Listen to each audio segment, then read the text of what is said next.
आप देख रहे हैं श्री हरि कृपा आश्रम चैनल। संस्थापक स्वामी श्री हरि चैतन्य पुरी जी महाराज।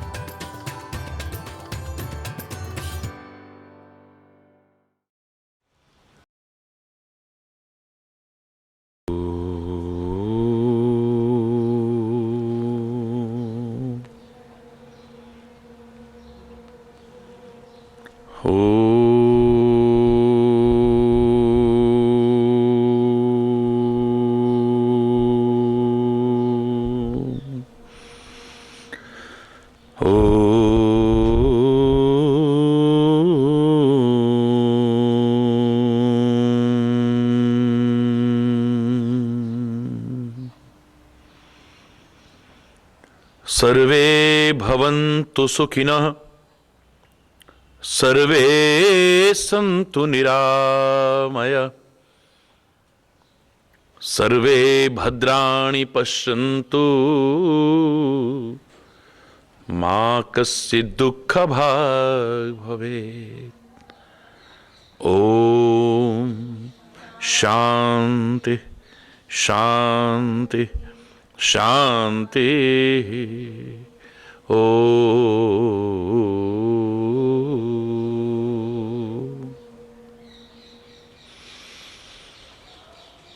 त्वमेव माताश्च पिता त्वमेव, त्वमेव बन्धुश्च सखा त्वमेव, त्वमेव विद्या द्रविणं त्वमेव, त्वमेव सर्वं मम देवदेव। ॐ शान्ति शान्ति शान्ति। ॐ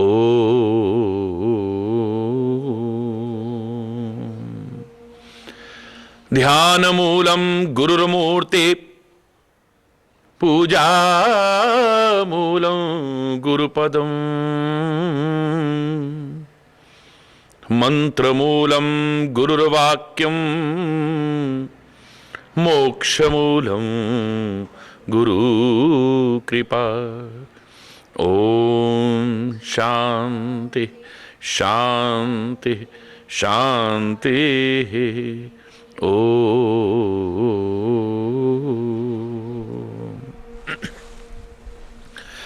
जय जय राधा रमण हरि बोल, जय जय राधा रमण हरि बोल, जय जय राधा रमण हरि बोल, जय जय राधा रमण हरि बोल, जय जय राधा रमण हरि बोल, जय जय राधा रमण हरि बोल, जय जय राधा रमण हरि बोल, जय जय राधा रमण हरि बोल, जय जय राधा रमण हरि बोल, जय जय राधा रमण हरि बोल, बोल जय जय।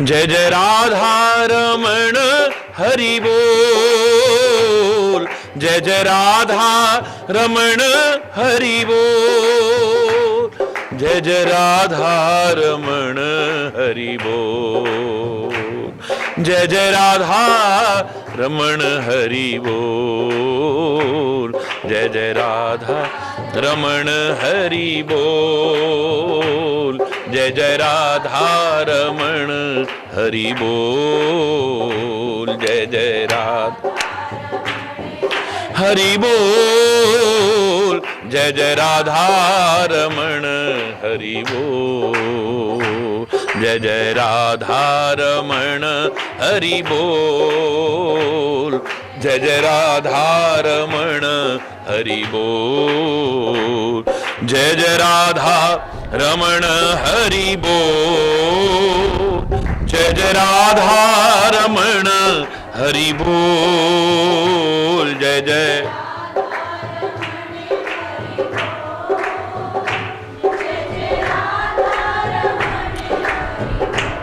हरि हरि हरि हरि हरि बोल, हरि हरि हरि हरि हरि बोल। जय जय राधा रमण हरि बोल, जय जय राधा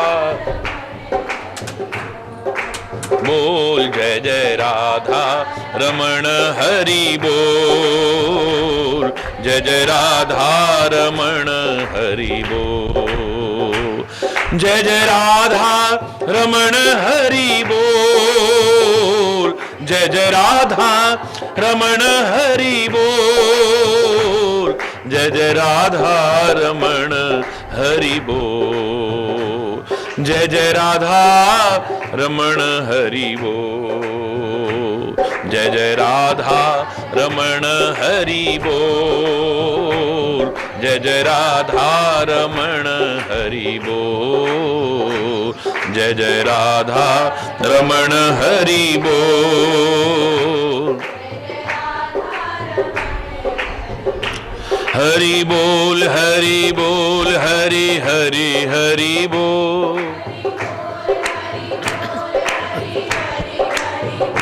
हरि बोल हरि बोल हरि हरि हरि बोल, हरि बोल हरि बोल हरि हरि हरि बोल, हरि बोल हरि बोल हरि बोल हरि बोल हरि बोल हरि बोल हरि बोल हरि बोल हरि बोल।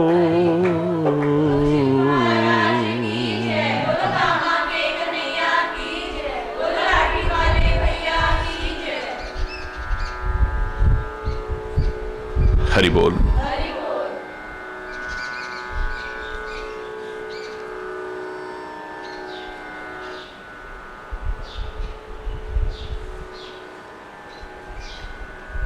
कल भी बहुत विस्तार से आपने सुना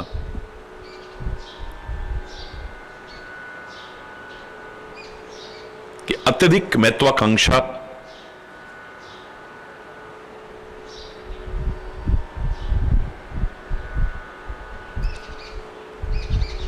हमें जीवन में कई बार बहुत गिरा भी देती है।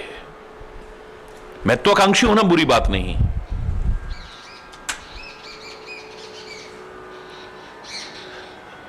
आप कुछ पाना चाहते हैं, कुछ बनना चाहते हैं, बुरी बात नहीं, अच्छी बात है। लेकिन चाहे जैसे पाना चाहते हैं, चाहे जैसे बनना चाहते हैं, यह अच्छी बात नहीं है। आप धन पाना चाहते हैं, कोई बुराई नहीं है, मैं कोई विरोध नहीं कर रहा हूं इसका।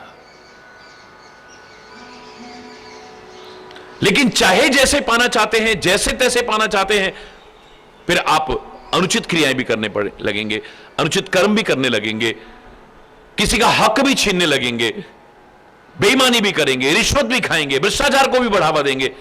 फिर क्या अनर्थ आपसे न हो जाए, कुछ कहा नहीं जा सकता। धन पाना चाहते हैं, बुरा नहीं है, लेकिन जैसे तैसे धन पाना चाहते हैं, यह अच्छा नहीं हो सकता है।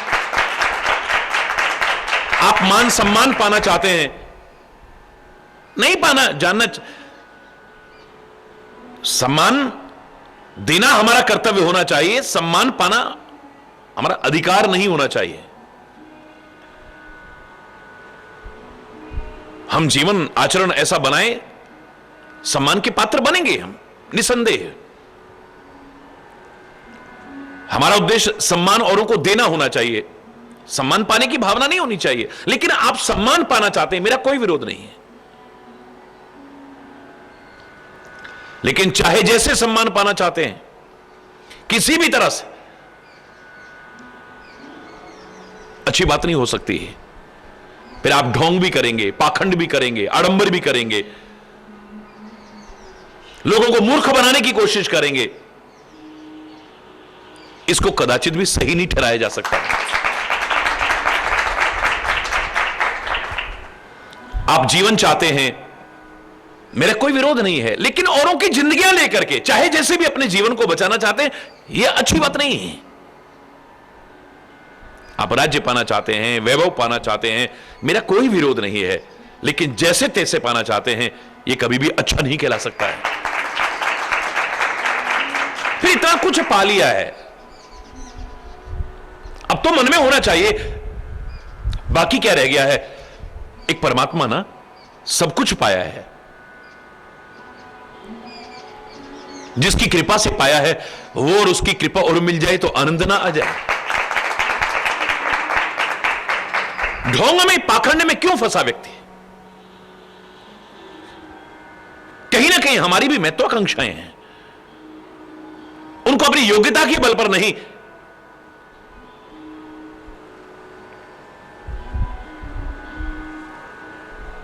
मेहनत के बल पर नहीं, यूं ही पाना चाहते हैं।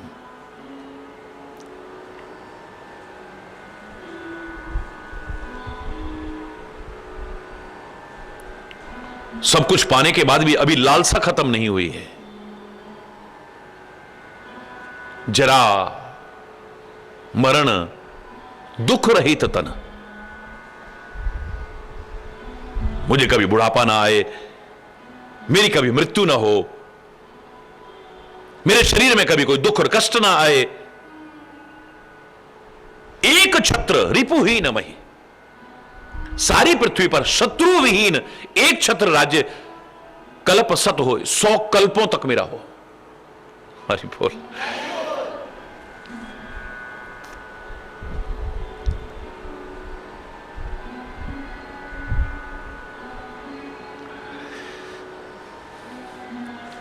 यही अत्यधिक महत्वाकांक्षा ही ढोंगी के जाल में, कपटी मुनि के जाल में और फंसाती रही। मायावी के साथ में उसने योजना बनाई है, इसे सोते सोते ही नगर में पहुंचा दिया घोड़े सहित।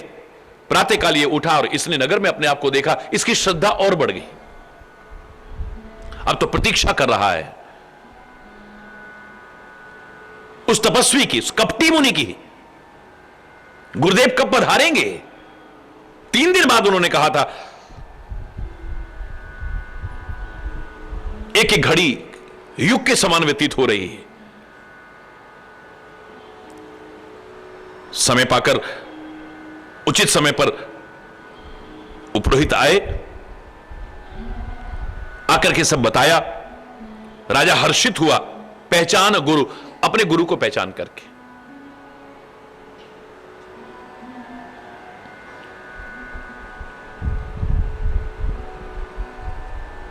गुरु का तात्पर्य क्या है? राज्य दिलाने वाला, वैभव दिलाने वाला, बुढ़ापे से रहित जीवन बनाने वाला।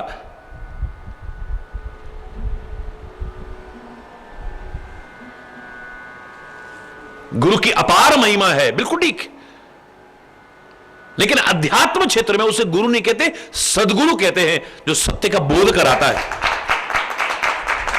जीवन को सत्य से ओतप्रोत बनाने की कोशिश करता है। उसके प्रयास ये है।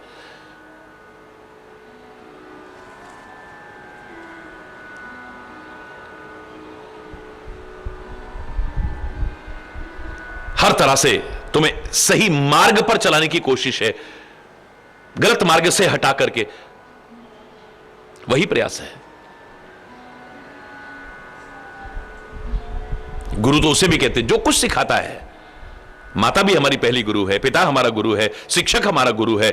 हमें कोई कुछ भी सिखा रहा है वो हमारा गुरु है, उस्ताद है, मास्टर है। लेकिन सदगुरु की महिमा जो गाई गई है, जहां सत्य का बोध होता है, सत्य से जीवन ओतप्रोत होता है।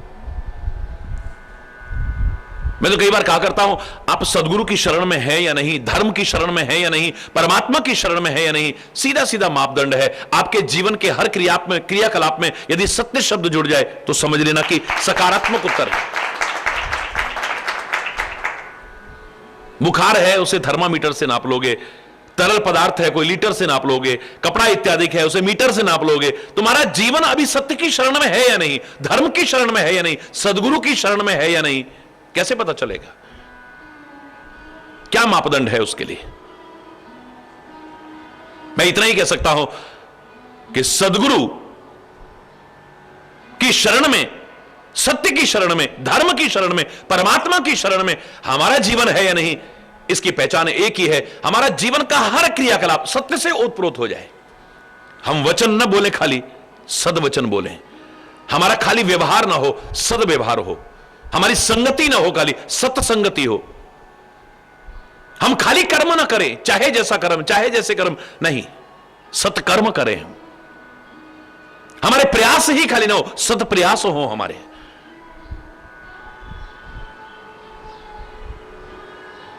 हम खाली पुरुष न रह जाए, सत्पुरुष बन जाए। देखो जिंदगी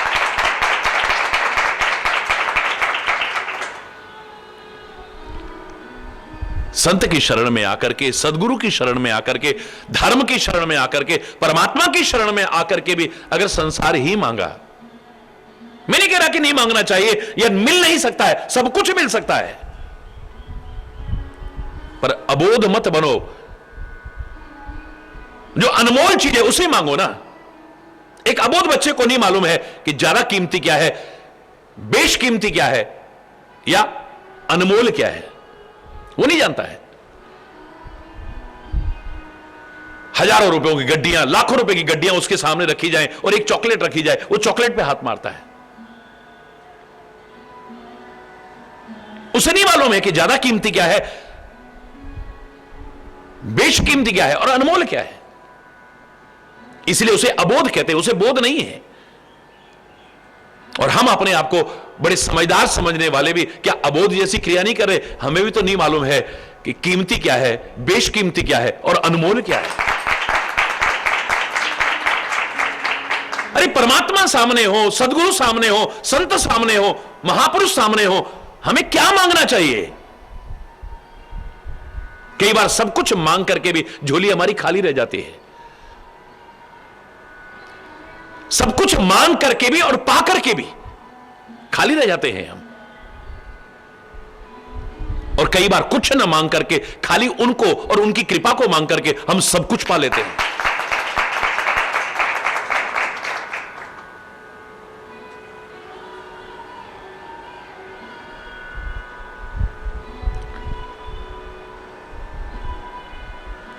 दुर्योधन मूर्खता कर सकता है,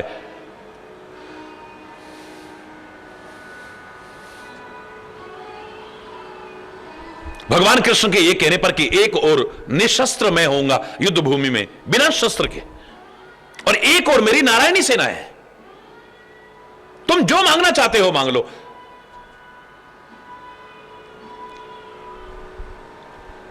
दुर्योधन कुछ कहे, परमात्मा श्री कृष्ण कहते हैं कि आपसे छोटे हैं, इनका पहले अधिकार बनता है, मांगो तुम क्या मांगना चाहते हो। बोले केशव, नारायणी सेना आप दे दो दुर्योधन को, हमारे साथ तो बस आप लगे रहो, आप हमसे दूर ना हो जाएं, बस मैं बिना शस्त्र के होऊंगा, आप हैं ना।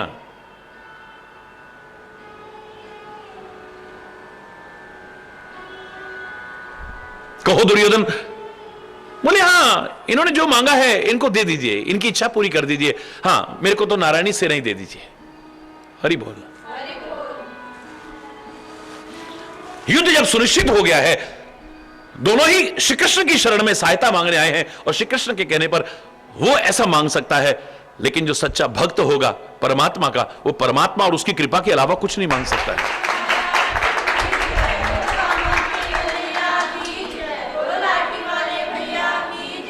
कुंती से स्वयं कृष्ण कहे, जंगल का तपस्वी नहीं, साक्षात परमात्मा श्री कृष्ण कह रहे हैं कि मांग लो क्या मांगना चाहते हो।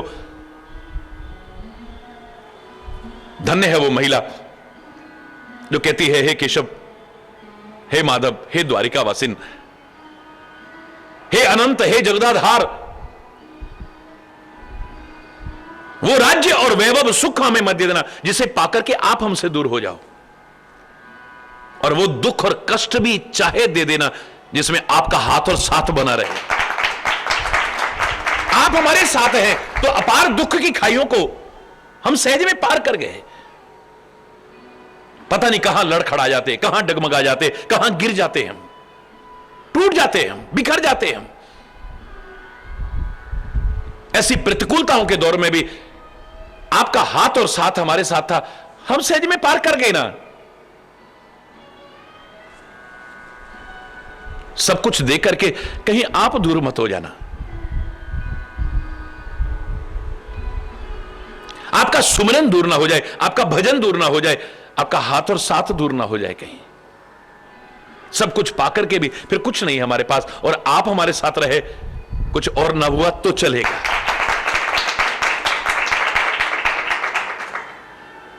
सीता कह सकती है श्री राम के कहने पर कि तुम सुखों में रही हो, कभी कठोर पृथ्वी पर तुमने अपना चरण नहीं डाला है, जंगल के अपार दुख और कष्ट सहने के लायक तुम्हारा शरीर नहीं है। अयोध्या में हर सुख है, हर आनंद है, हर सुविधा है, सास ससुर की सेवा भी हो जाएगी, तुम्हारे कर्तव्य का निर्वाह भी हो जाएगा और जंगल के कष्टों से बच जाओगी। कभी मन न लगे तो जनकपुर चले जाना, वहां भी हर सुख सुविधा है। हे राम, आपसे दूर रह करके वो सुख सुविधा भी मेरे को जलाने वाली होंगी और आपके साथ रह करके जंगल के कष्ट भी मेरे लिए परम आनंददायक होंगे। सीता कह सकती है आप न दूर हो जाए कहीं, किसी वजह से भी आपका हाथ और साथ न छूट जाए हमसे। हनुमान जी ने प्रारंभ में कह तो दिया कि मां जानकी बहुत दुखी है, निमिष निमिष करुणानिधि जाहि कल्प समबीत, इतनी दुखी है एक एक पलक झपकने का समय भी कल्पों के समान व्यतीत हो रहा है। बेगी चलिए हे मेरे परमात्मा, जल्दी से चलो। मां जानकी को राक्षस के चंगुल से बचा करके अपनी भुजाओं के बल से लेकर के आइए। आप देखा नहीं जाता है। श्री राम कहते हैं नहीं हनुमान, वचन काए मन मम गति जाहि, सपने बूझिए विपत्ति किताहि। मन से, वचन से, कर्म से जिसको मेरा ही आश्रय है, प्रत्यक्ष में तो क्या स्वप्न में भी उस पर विपत्ति नहीं मंडरा सकती।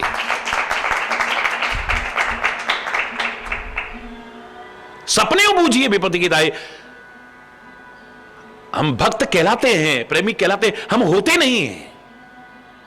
वंचक भगति कहां राम के, राम के हम झूठे भक्त कहलाते हैं, होते नहीं हैं। वंचक भगत कहां है राम के, किंकर कंचन कोह काम के।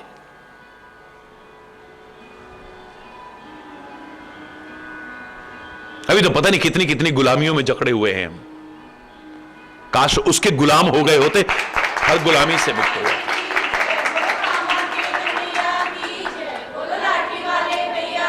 मन से, वचन से और कर्म से जिसको मेरी ही गति है, मेरा ही आश्रय है, मेरा ही भरोसा है, आप स्वप्न में भी नहीं, प्रत्यक्ष में तो क्या स्वप्न में भी विपत्ति नहीं मंडरा सकती है कभी। श्री राम गलत नहीं कह सकते हैं। हनुमान विचार करने लगे, शब्द बदल गए हनुमान के एकदम से। कहे हनुमंत विपत्ति प्रभु सोई, जब तब सुमिरन भजन न होई। क्षमा चाहता हूं ऐ मेरे परमात्मा,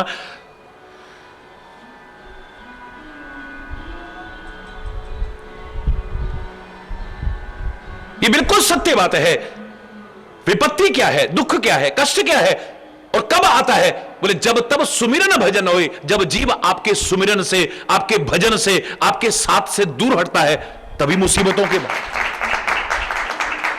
गिर जाता है। वरना तो कदम कदम पर आप रक्षा करने वाले हो। जब संसार को चाहेंगे तो संसार के मालिक से हम दूर हो जाते हैं, स्वाभाविक दूर हो जाते हैं।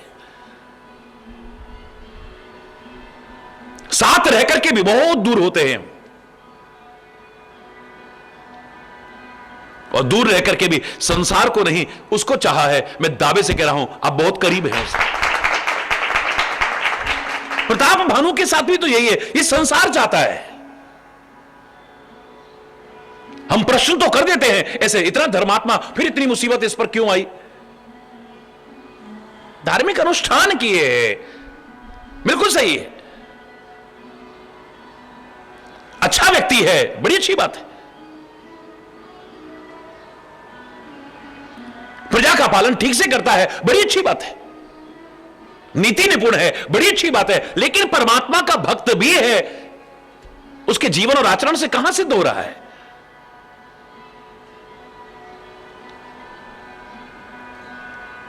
परमात्मा का भक्त होता तो एक तपस्वी को देख करके, एक संत को देख करके, एक महापुरुष को देख करके और कुछ ना मांगता, जन्म जन्म रति राम पद, बस यह वरदान ना आ।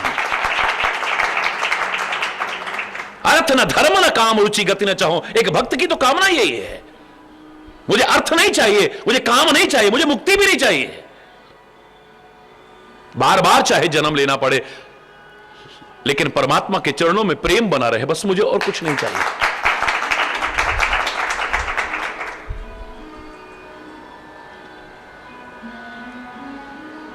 एक अबोध बच्चे की तरह संसार की विनाशी चीजों को नहीं मांगता है, वो अविनाशी को मांगता है।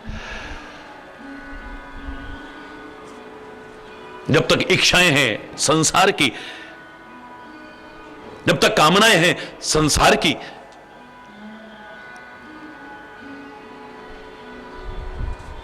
जब तक वासनाएं हैं संसार की, तब तक परमात्मा का साथ नहीं है। परमात्मा दे देगा, क्योंकि परमात्मा ने कहा मेरे 4 प्रकार के भक्त हैं, अर्थार्थी भी मेरे भक्त हैं, लेकिन मुझे प्रिय हो, ये गारंटी है। जो कुछ कामना विशेष से मेरे को याद तो करते हैं ना, मेरा नाम तो लेते हैं, अर्थार्थी भक्त हैं, मुझे विशेष प्रिय नहीं है। मुझसे नहीं मांगेंगे तो किससे मांगेंगे? चलो मांगने के लिए भी मेरी शरण में तो आए ना, किसी और की शरण में तो नहीं आए। आर्थ भी मेरे भक्त हैं, जब हर ओर से निराश हो जाते हैं, अत्यंत दुखी होकर के जब मुझे पुकारते हैं, मैं उनके दुख को दूर करता हूं, लेकिन मुझे विशेष प्रिय हो। उन्होंने मुझे पुकारा, मैंने उनके दुख दूर कर दिए, बस इतने तक ही है संबंध, मुझे प्रिय हो ऐसा नहीं, क्योंकि उनका प्रेम नहीं है। बहुत दुखी थे, जब और कोई सहारा नहीं दिखाई दिया तो मुझे पुकारते हैं, जब कहीं और से कामनाएं पूरी नहीं हुई तो मुझे पुकारते हैं। अर्थार्थी भी मेरे भक्त हैं, जो खाली मनोकामना पूर्ति के लिए मेरी याद करते हैं। आर्थ भी मेरे भक्त हैं, बिल्कुल ठीक है, जो दुख में मुझे पुकारते हैं। जिज्ञासु भी मेरे भक्त हैं, क्योंकि मेरा नाम लेते हैं, मेरी कथाएं पढ़ते हैं, जानना चाहते हैं मेरे बारे में। लेकिन मुझे कौन प्रिय है, ये तो मैं निसंदेह कह सकता हूं, मुझे ज्ञानी भक्त ही प्रिय है, जो मेरे बारे में सब कुछ जानते हैं, संसार को भी जान लिया है, मुझे भी जान लिया है, और सब कुछ जानने के बाद मुझे चुना है, मुझसे प्यार करते हैं, मेरे प्रति सब कुछ छोड़ करके, सब तज तुम ही रहे उर लाए, सब तज, सब छोड़ करके भी आपके चरण कमलों को दूर नहीं करते हैं। आपके पद कमल से बढ़कर के दुनिया का कोई पद उन्हें नजर नहीं आता है। बड़े से बड़े पद को भी आपके पद कमल के लिए ठुकराने को सहर्ष तैयार हो जाएंगे। वो है भक्त। हरि बोल। राजा बड़ा हर्षित हुआ, पहचाना गुरु। अब ऐसे गुरुओं से ही लगता है ना, गुरु शब्द का कितना दुरुपयोग भी है, ये तो बड़ा गुरु घंटाल है।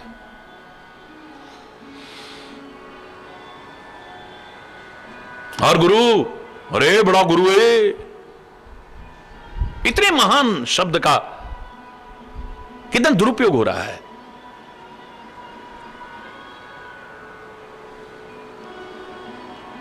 राजा बड़ा हर्षित हुआ, पहचाना गुरु, ब्रह्मवश रहा न चेत।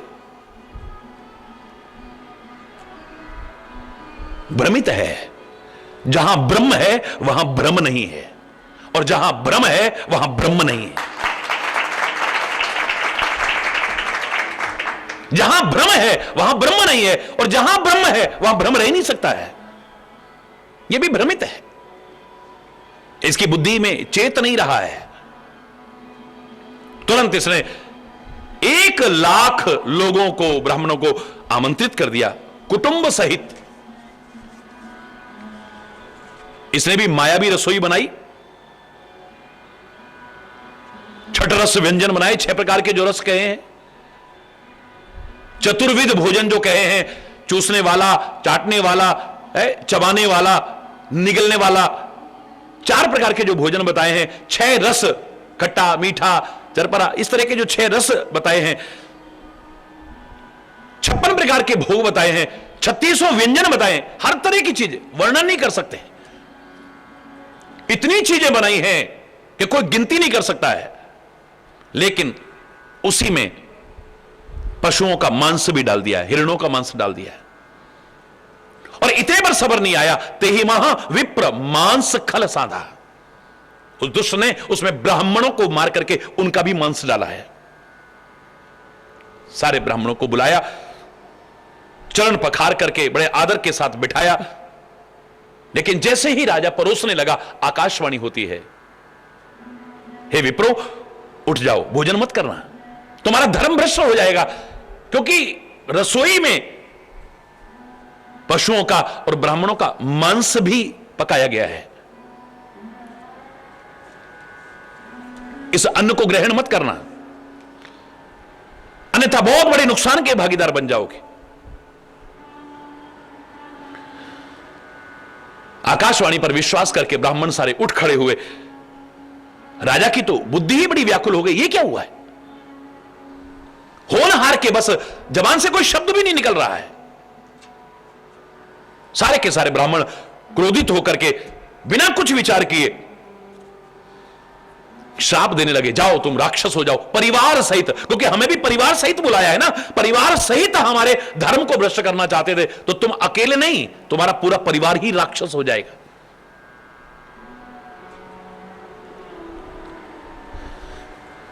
ईश्वर राखा धर्म हमारा है, परमात्मा तूने हमारे धर्म की रक्षा कर ली, वरना तो हमारा परिवार सहित सर्वनाश हो जाता। एक सम्मत के अंदर तेरा सर्वनाश होगा, जा, तेरे कुल में कोई जल देने वाला भी नहीं रहेगा। बड़ा व्याकुल हुआ। लेकिन द्वारा से आकाशवाणी होती है, अरे ओ ब्राह्मणों, आपने विचार करके श्राप नहीं दिया है, ये राजा का कोई दोष नहीं है। पहले पूरी जानकारी लो तुम कि ये कैसे हुआ है, अनजाने में इससे क्या अनर्थ हो रहा था। राजा दौड़ करके गया, वहां जाकर के देखा तो वहां कोई भी नहीं है। वो पुरोहित भी वहां से गायब है, जो कपटी मुनि और उसका मायावी। तेहना असन नहीं विप्र सुआरा, फिरे उराओ मन सोच अपार। बड़ा सोच मग्न हो गए, चिंता हो गई है। आकर के ब्राह्मणों को सारी की सारी कथा के सुनाई। डरते हुए पृथ्वी पर गिर पड़ा है, चरणों में क्षमा याचना करने लगा। तो भूपति भावी मिटे ही नहीं, जदपि न दूषण तोर, किए अन्यथा हो नहीं, विप्र शाप गति घोर। इससे लग रहा है कि तेरा दोष नहीं है, ये होनहार थी। मैंने कहा ना, हर क्रिया को होनहार पर मत थोपना। हमारे साथ ऐसा हो गया, होनहार होगी, ऐसा होना होगा, तब हो गया, बिल्कुल नहीं। कहीं ना कहीं हमारी कहां कमी रही है, उसे खोजने की कोशिश करो। हां, जहां तुम्हारी कमी भी नहीं है, तुम्हारे मन में भी गलत नहीं था, तुम्हारे प्रयास भी सही दिशा में थे, फिर गलत हो जाए तो फिर सोच लेना, यह होनहार हो सकती है। और जब होनी होती है ना, बिल्कुल उसी प्रकार का संयोग भी बैठने लग जाता है। तुलसी जस भव तब्यता, तैसी मिले सहाय, आप ही पहुंचे ताही पे, ताई तहां ले जाए। ये होनहार इतनी बलवान होती है कि जो होना होता है उसी तरह की सहायता भी मिलने लगती है। फिर ये होनी खुद वहां पहुंच जाएगी या उसे खींच करके वहां ले जाएगी। आदमी सोचता रह जाएगा, मैं वहां जाना भी नहीं चाहता था, फिर मुझसे ऐसा कैसे हो गया। भूपति भावी मिटे नहीं, होनहार नहीं मिट सकती है। यद्यपि ना दूषण तोर, यद्यपि तेरा दूषण नहीं किए अन्यथा होय नहीं, विप्र श्राप अति घोर। अब ये श्राप मिथ्या तो नहीं जा सकता है। सब अपने अपने घरों में चले गए और ऐसे में दैव को दूषण दे रहे हैं कि हंस बनाते बनाते कौवा बना दिया।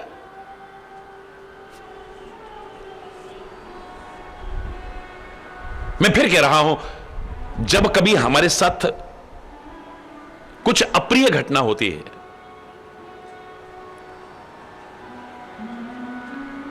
कुछ गलत होता है, तो कहीं ना कहीं अपनी कमी को हमें खोजने की कोशिश करनी चाहिए।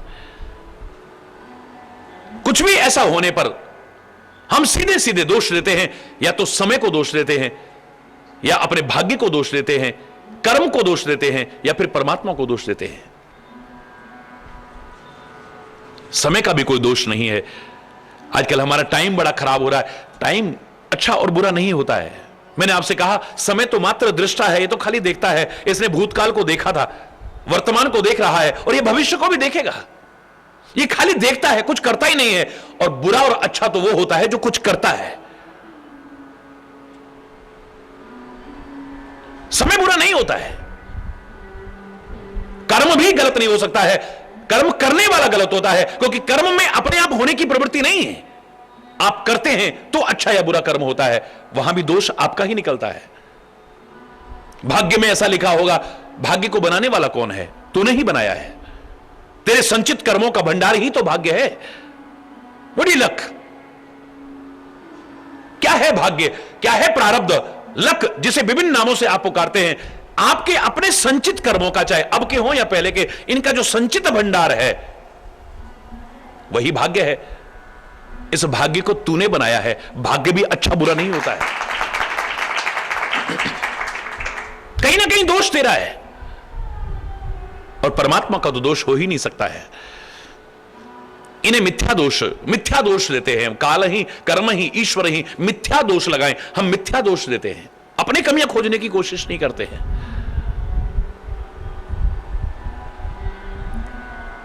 ये सोच क्यों आई है? क्योंकि सोच करके कुछ नहीं किया है। ये चिंता क्यों आई है? क्योंकि परमात्मा का चिंतन नहीं हुआ है।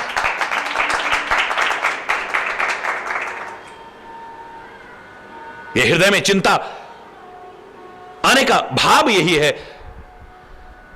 कि हमने जिसको वहां बैठाना था हृदय के आसन पर, यानी परमात्मा के चिंतन को, उसे दूर कर दिया, तो चिंता आके बैठ गई है। वापस चिंतन को लेकर के आओ, चिंता हट जाएगी।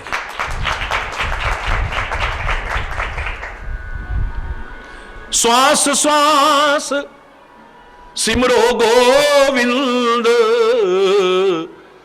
मन अंतर की उतरे चिंत। ये मन की अंतर की चिंता सब मिट जाएगी अगर सुमिरन आ जाएगा, चिंतन आ जाएगा, क्योंकि स्थान उसी के लिए बना है, चिंता के लिए नहीं बना है। एक अधिकारी के लिए कुर्सी बनी है। कोई छोटा बड़ा नहीं होता है, लेकिन अपनी अपनी ड्यूटियां हैं।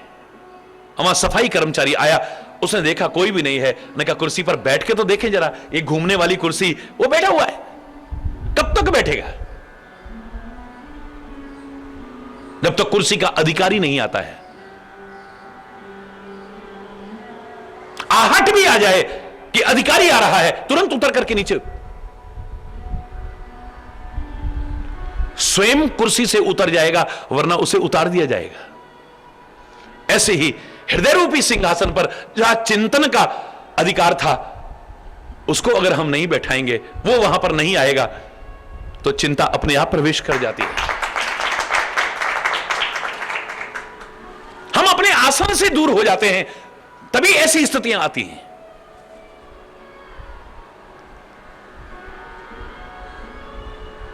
बहुत वर्ष पहले मुझे याद है, हर कोई, मैं बहुत परेशान हूं, मैं बहुत परेशान हूं। मैंने कहा परेशान शब्द आया कहां से? परेशान शब्द आया कहां से? ये बहुत गहराई से जब विचार किया, मुझे लगा जब तक हम अपने आसन पर बैठे होते हैं हमारे में एक शान होती है। कोई छोटा हो, बड़ा हो, ऊंच हो, नीच हो, अगर वो अपने आसन पर बैठा है उसमें एक शान है। जब आसन से परे होता है शान से परे हो जाता है। आप ट्रेन में जा रहे हैं, हवाई जहाज में जा रहे हैं, बस में जा रहे हैं, किसी भी साधन से जा रहे हैं, आप अपनी सीट पर बैठे हैं, आप एक शान होगी। कोई आके कहे उठो, हमारी सीट है ये। और अगर आप अपने आसन पर नहीं है, आपकी शान नहीं होगी, मन डरा रहेगा कहीं टीटी आके ना उठा दे, या इस सीट पर किसी की अगर कोई होगी बुकिंग तो वो आके ना उठा दे, आपके मन में डर सा रहेगा। आप अपने आसन पर बैठे हैं। एक संत महापुरुष जब अपने आसन पर बैठे होते हैं, राजा महाराजा भी चरणों में आके झुकते हैं। जब वो आसन से परे होते हैं, कहीं इधर उधर होते, किसी के मन में पता नहीं कौन है, आजकल बड़ा माहौल खराब है, अरे पता नहीं कैसे हैं, क्या है, अरे बोल रहा। जब तक अपने आसन पर बैठे हैं एक शान है। छोटा से छोटा कर्मचारी भी अपनी कुर्सी पर बैठा हुआ है, फाइल आ गई तो बड़ों बड़ों को अटका के रख देगा, शान है उसमें। मैं मेरी फाइल, हाँ मैं देखूंगा, चाहे उसी से काम करे तो उसके यहां 36 चक्कर काटने पड़ जाए, लेकिन जब अपने आसन पे होता है एक शान होती है। आसन पर जब तक व्यक्ति रहता है उसमें एक शान होती है। मुझे लगता है आसन से जब परे हो जाता है तो उसकी शान खत्म हो जाती है, और शान से जब परे होता है तभी परेशान होता है, और कोई कारण नहीं। आसन पर है तो शान में है, आसन से परे है तो शान से परे है व्यक्ति, और शान से जो परे है वही तो परेशान है। तुम्हारा जो आसन है लौट आओ उस पर। हृदय में जिसका आसन है उसको बिठाओ वहां पर। आज चिंता की स्थिति आ रही है, हाय क्या होगा, हाय क्या होगा, हाय क्या होगा। अगर होता किसी पर भरोसा, ढोंगी पर नहीं, पाखंडी पर नहीं, इन पर भरोसा कब हुआ? जब अपनी कामनाएं हम पूरी करना चाहते हैं तो। उनके मकड़जाल में कब फंसते हैं? जब हमारी विभिन्न प्रकार की कामनाएं और वासनाएं होती हैं जिन्हें हम पूरा करना चाहते हैं।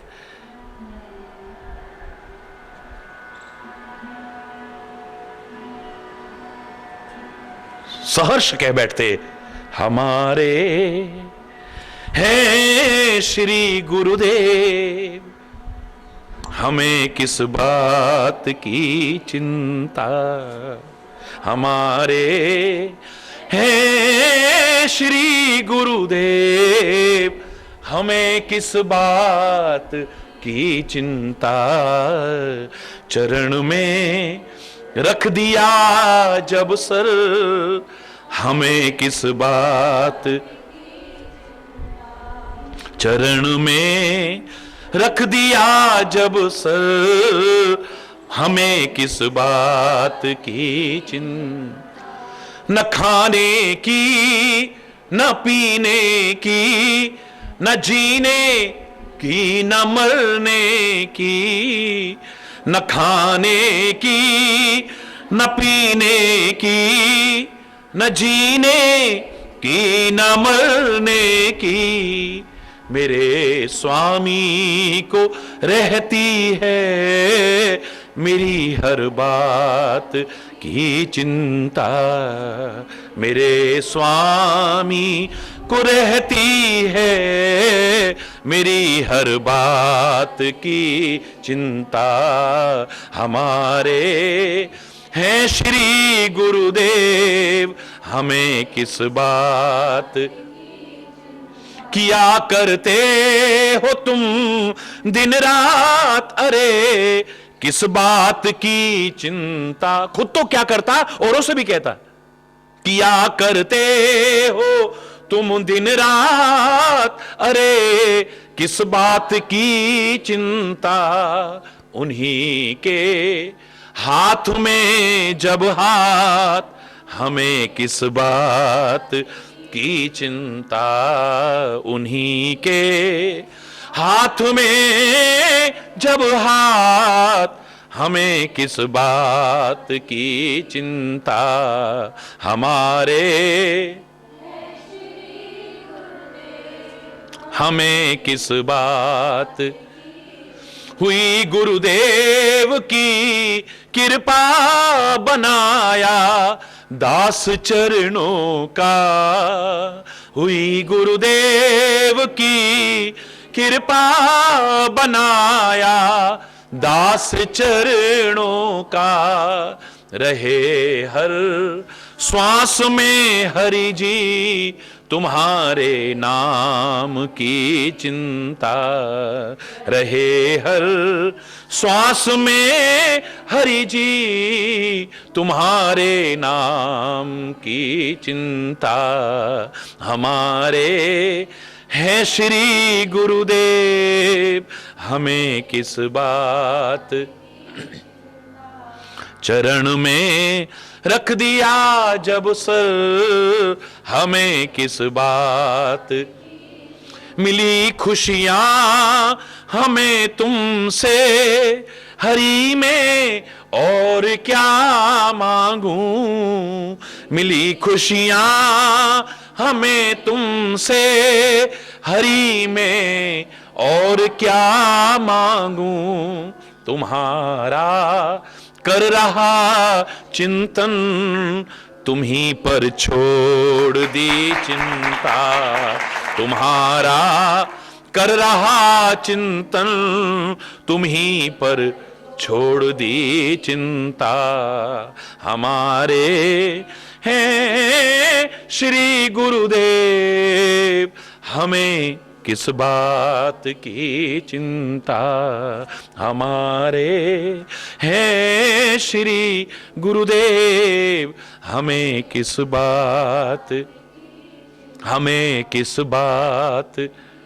वो हर एक के सामने जाके हाथ भी नहीं फैलाता है, हर एक के सामने जाके झोली भी नहीं फैलाता है। चाहे सामने ऐसे ढोंगियों पाखंडी की तो बात क्या, साक्षात परमात्मा स्वरूप भी क्यों ना हो, उनके सामने भी उसे कुछ नहीं, अपने इष्ट के अलावा और किससे मांगता ही नहीं। वहां मनोकामनाएं पूरी होती हैं, वहां मनोकामनाएं पूरी होती हैं, वहां मनोकामनाएं पूरी होती हैं। वहां परमात्मा का स्वरूप मान के सबके आगे माथा टेक सकता है, कोई बुराई नहीं, लेकिन उनसे अपने इष्ट के अलावा कुछ और नहीं मांग सकता है। तुलसी के राम अगर इष्ट हैं, वो कहता है मुझे किसी और से मांगने की क्या आवश्यकता है। विनय पत्रिका में किसके पद नहीं लिखे हैं, मानस में किसकी वंदना नहीं लिखी है, लेकिन किससे क्या मांगा।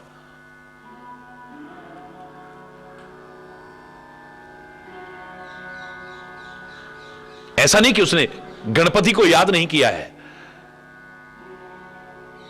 प्रारंभ वहीं से किया है। गाइए गणपति जगबंदन, शंकर सुवन भवानी के नंदन, प्रचलित पद है। मोदक प्रिय मुद मंगल दाता, विद्यावारिधि बुद्धि विधाता। बहुत वंदना की, बहुत वंदना की है। जब नंबर आया कि क्या मांगा जाए, सबने कहा यहां पर सब कामनाएं पूरी होती हैं, गणपति बप्पा क्या नहीं दे सकता है। अच्छा चलो मैं भी मांग लेता हूं। क्या मांगा? मांगत तुलसीदास कर जोरे, बसहु राम सिय मानस मोरे। हे गणपति बप्पा मोरिया, मैं तुझसे कुछ और नहीं मांगता हूं। मेरे जो इष्ट हैं, मेरे जो स्वामी हैं, मेरे जो परमात्मा है श्री राम, वो राम सिया मेरे हृदय में निरंतर विराजमान रहे, बस कुछ और नहीं मांगता हूं। सूर्य की स्तुति की है, गंगा की स्तुति की है, यमुना की स्तुति की है, शिव की स्तुति की है, काली की स्तुति की है, दुर्गा की, किसकी स्तुति नहीं की है, पर सबसे मांगा एक ही है, बस हनुमान की भी स्तुति की है, पूरा हनुमान चालीसा लिख दिया है।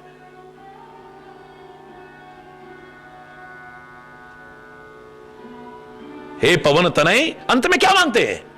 पवन तनय संकट हरण, ये संकटों को हरने वाले। मैं मानता हूं पर मेरा कोई संकट नहीं, मैं आपसे संकट के लिए नहीं कह रहा हूं। आपके गुण गा रहा हूं, आपकी महिमा गा रहा हूं, आपकी स्तुति कर रहा हूं, पर मैं आपसे क्या मांगता हूं? पवन तनय संकट हरण,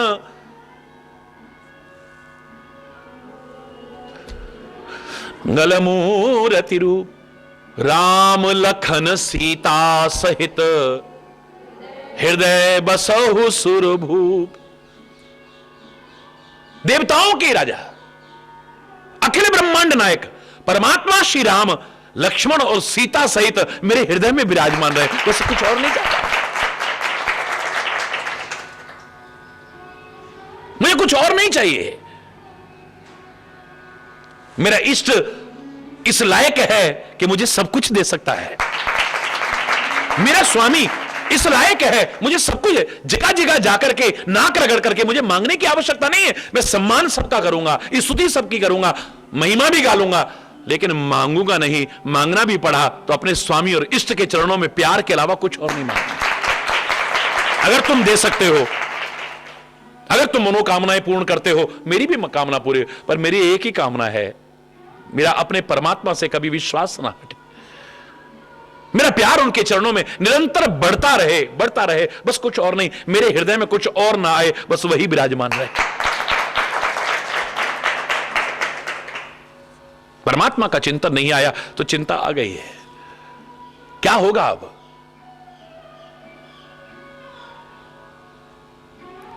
उधर उस कपटी मुनि ने भी, जो एक राजा था, जिसका राज्य छीन लिया था इसने,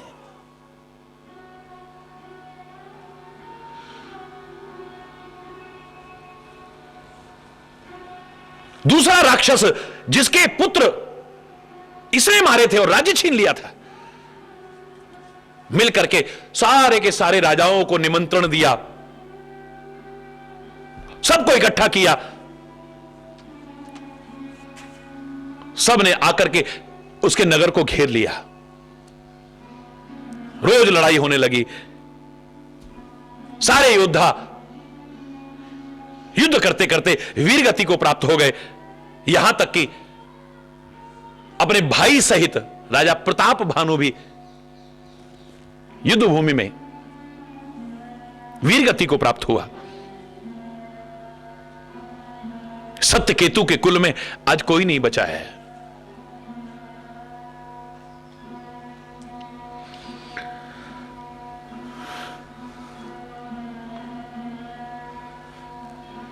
भरद्वाज सुन जाहि जब, हो ये विधाता बाम।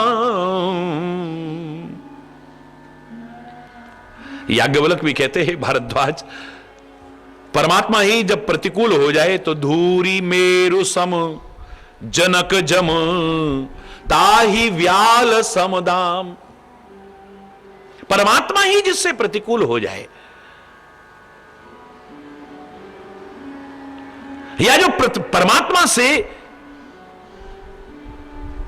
दूर हो जाए,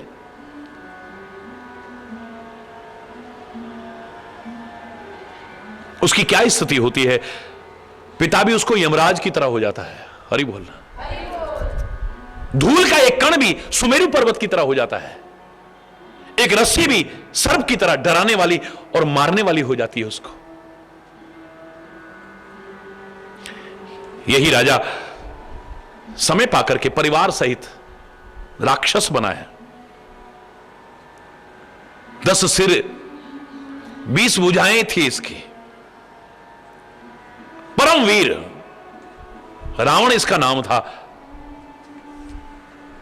अरिमर्दन जो इसका भाई था, वही बलवान कुंभकर्ण बनता है। और इसका एक मंत्री था धर्म रुचि, जिसकी धर्म में रुचि थी। संस्कार जन्म जन्मांतर तक खत्म नहीं होते, याद रखना। धर्म में रुचि थी जिसकी, वो इसका मंत्री, इसका विमात्र बंधु यानी सौतेला भाई विभीषण बनता है। परमात्मा का परम भक्त, विज्ञान में निधान यानी कर्म भक्ति और ज्ञान का सुंदर समन्वय जिसके जीवन में था। जितने भी पुत्र थे, सेवक थे, सारे के सारे घोर राक्षस बन गए हैं। मायावी रूप धारण करने वाले, बड़े कुटिल, भयंकर, विवेक रहित, कृपा रहित, हिंसक, पापी, विश्व को सताने वाले पुलस्त ऋषि के कुल में पैदा हुए, मुनि की संतान बने, बड़े पवित्र कुल में, अमल कुल में, यानी पाप रहित कुल में, अनुपम कुल में, यानी जिसकी कोई उपमा नहीं थी, लेकिन फिर भी ये सारे के सारे पाप रूप बने हैं। आप किस कुल में पैदा हुए हैं, इतना मुझे लगता है इतना महत्वपूर्ण नहीं है। अच्छा कुल हो, बड़ी अच्छी बात है। आगे जाकर के अगर अच्छे कुल में पैदा हुए हैं तो अपने कुल की मर्यादाओं को और विशेषताओं को और सम्मान को बरकरार रखना, बढ़ाना, कभी कम करने की कोशिश मत करना।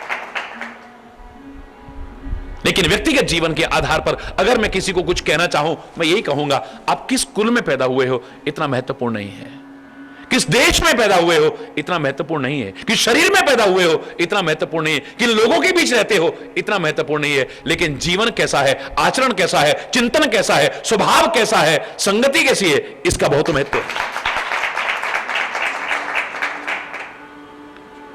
चाहे अपवाद स्वरूप ही सही, लेकिन हिरण्यकश्यप के घर में प्रहलाद भी उत्पन्न हुआ है। रावण और कुंभकर्ण के साथ में विभीषण भी है। लंका में त्रिजटा भी रहती है, मंदोदरी भी रहती है, लेकिन अपनी भक्ति, अपनी भावनाओं को खत्म नहीं होने देती है।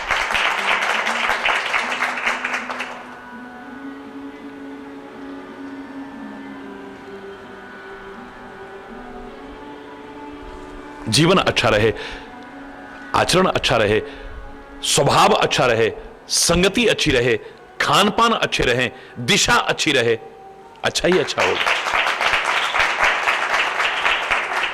और सामान्यतः अगर हम कहना चाहें, इन आंखों से अच्छा देखना, कानों से अच्छा सुनना, नासिका से अच्छा सूंघना, वाणी से अच्छा बोलना, मुख से अच्छा अच्छा ग्रहण करना, हाथों से अच्छे कर्म करना, पैरों से अच्छी जगह चल के जाना, मन मस्तिष्क से अच्छा अच्छा चिंतन करना, हृदय में अच्छी अच्छी भावनाएं रखना, जीवन अच्छा ही अच्छा होगा, बुरा नहीं हो सकता है। इन तीनों भाइयों ने जाकर के अपार तप किया है, इतना भयानक तप किया है कि उसका वर्णन नहीं कर सकते हैं। ब्रह्मा जी भी उनके इतने उग्र तप को देख करके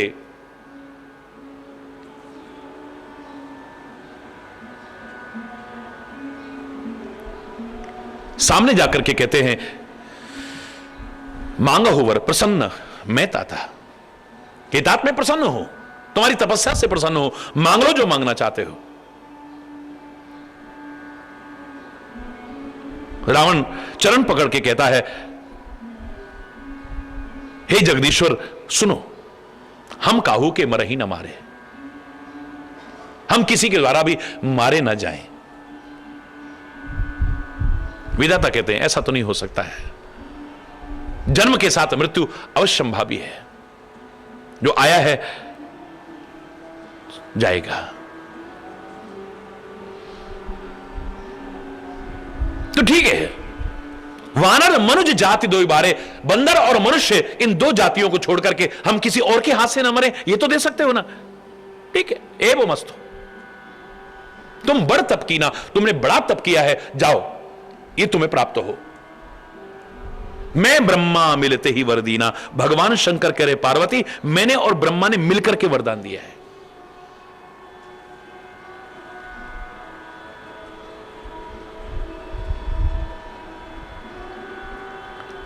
ब्रह्मा जी सामने गए हैं, ये तो कहा है, गयो निकट तब देख विधाता, भगवान शिव के लिए नहीं कहा है, क्योंकि शिव का रात दिन ये स्मरण करता है, और जब हम इष्ट का रात दिन स्मरण करते हैं ना, वो हमसे दूर रहता ही नहीं, वो तो पास ही रहता है। हां, अपने कर्मों से हम उससे दूर हो जाते हैं, अपने आचरण से दूर हो जाते हैं, अपने स्वभाव के कारण दूर हो जाते हैं। वो हमसे दूर नहीं होता, हम उससे दूर हो जाते हैं।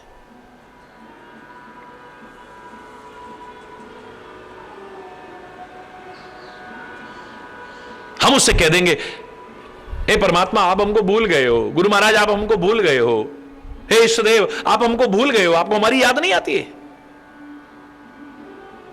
मुझे लगता है जब शांति से सोचेंगे ना, अंदर से एक ही आवाज आएगी, हरि में आप ही आप भुलाया, हे हरि मैं आप ही वो नहीं भूलते हैं, हम भूल जाते हैं।